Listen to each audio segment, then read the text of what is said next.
mister Patnaik Odia रे आमर गोटे ढग अच्छी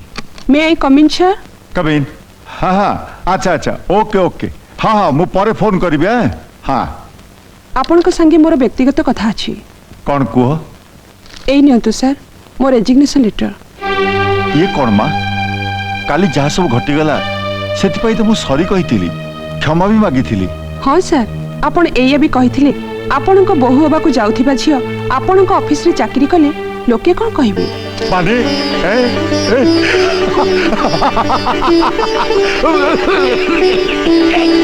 माने तमे मो प्रश्न रे राजी किंतु सर पुरी किंतु कोन मा शिल्पपति अविनाश चौधरी को बहु होबा स्वार्थ रे मु घर छाड़ी चली आसिले मो घर लोकंकर समस्या आज तू से सब चिंता तोर नुहे माँ आज तू खाली राजू विषय चिंता कर से सब समस्या समाधान मो पर छाड़ दे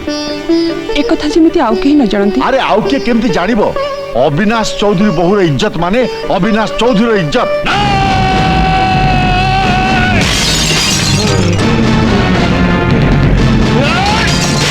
आपण काहे जेमिति उत्तेजित होउछन्ती बॉस कथारे अछि परा नई पड़िथिबो जेतेकी बेले अंटा को मारिबो सेतेकी एते दिन तो गलानी आ गोटे वर्षर कथा गोटे वर्ष परे राजू जते बेले से डोकी छाड़ पत्र दबो मो संगे बाहागर हो गीतार आ सीमा संगे बाहागर हो राजूर ओम नमः पुन्नाय च पुन्नपुन्नाय च नमः पूर्णाय च तापतिते नमः नमः आतिते नमः प्रतिते नमः नमः श्री नमः भो नमः नमः किरीकेभ्यो नमः देवानां च हृदये नमः नमः विक्रीकेभ्यो नमः नमः श्रीकेभ्यो नमः अहनिकेभ्यो नमः इति पंचबल सत्तनं ओम गौरस्य पुब्बाता तेजो श्री जोगंपुरा मन दिव्राणि दुर्गाणि सदा धामानि सदा इति सर्वोषि प्रत्यपंतो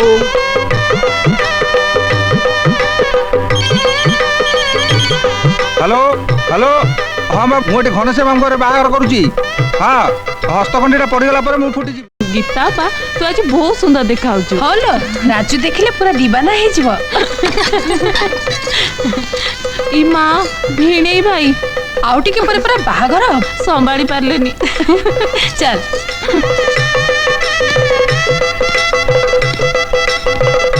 आपण आमर निष्पत्ति अनुसार बाहागर आगु एग्रीमेंट रे तुम दस्तखत करिया दरकार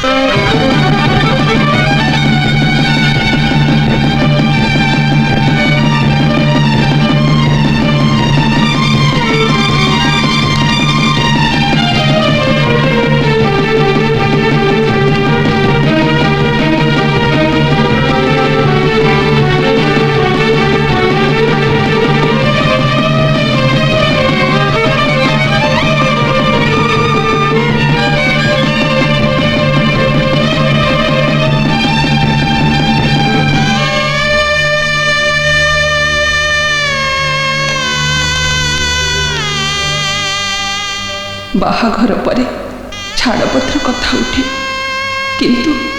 मो परी डाइवोर्स पेपर दस्तखत करी बेदी को जीवा झियो ए दुनिया रे केही नथिबे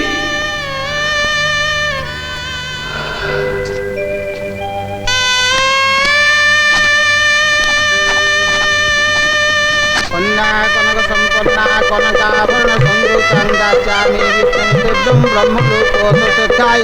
विश्वम्भरधीता भूतां शशिनो सर्वदेवतां भीमा गन्धा व्रतामि पितृणा तारणमय जंगीति मंगेना